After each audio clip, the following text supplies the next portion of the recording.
me share with you a story that really stirred my heart when I heard this, about someone who crossed that bridge called courage.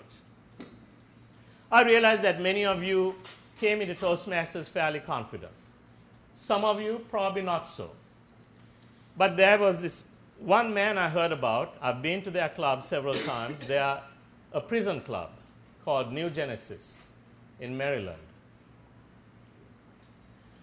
This man had a severe case of stuttering.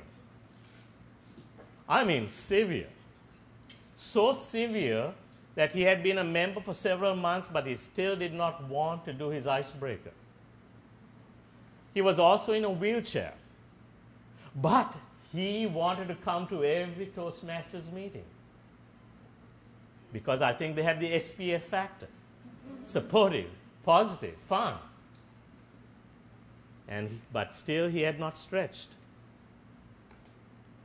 One day, the officers had got together before the meeting to decide that we are going to help this guy get his words out.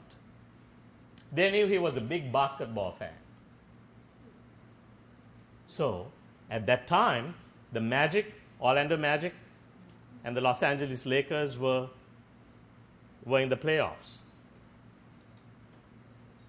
So when it came time for table topics, and by the way, the rule in this club was that you cannot get your membership certificate till you've given your icebreaker or at least done a table topic.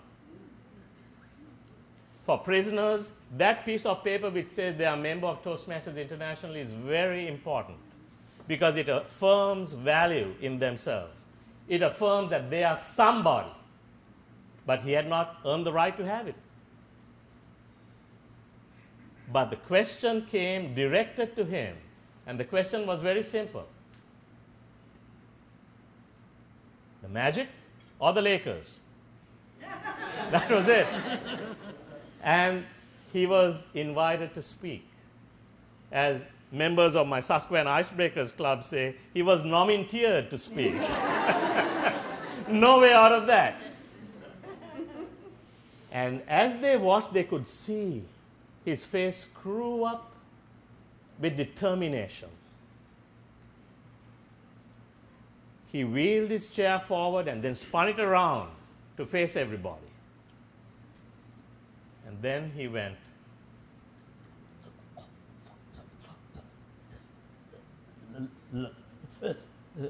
Lakers. Whew. He had said a word. But he wasn't done yet. He had 2 minutes for his table talk.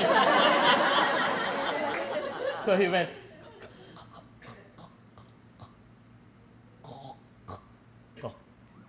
Kobe, meaning Kobe would be the most valuable player. And you know what happened in that SPF Toastmasters Club? They stood up and gave him a standing ovation. 2 words. But for him, that was not a simple stretch. It was a giant stretch. It was not one small step. It was a giant leap.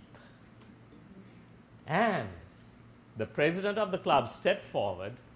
They already had his certificate ready.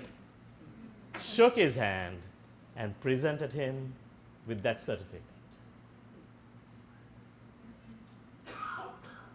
And they watched the tears roll down his cheeks.